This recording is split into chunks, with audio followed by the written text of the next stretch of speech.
بلوچستان کے ضلع کیچ کے علاقہ مند میں آل مکران شہید ڈپٹی کمشنر ذاکر کنر بلوچ ناک آؤٹ فٹ بال ٹورنامنٹ کا افتتاح اور ٹورنامنٹ کے بانی سیاسی و سماجی شخصیت میر فدا حکیم رند نے فیتا کاٹ کر کیا۔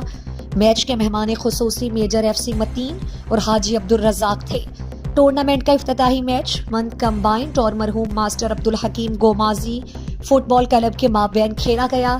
افتتاحی میچ میں گومازی فٹ بال کلب نے 1-0 سے جیت لیا۔ فیصلہ کن گول گومازی فٹ بال کلب کے ناصر بلوچ نے سکور کیا، جن کا کھلاڑیوں سے تعارف کرایا۔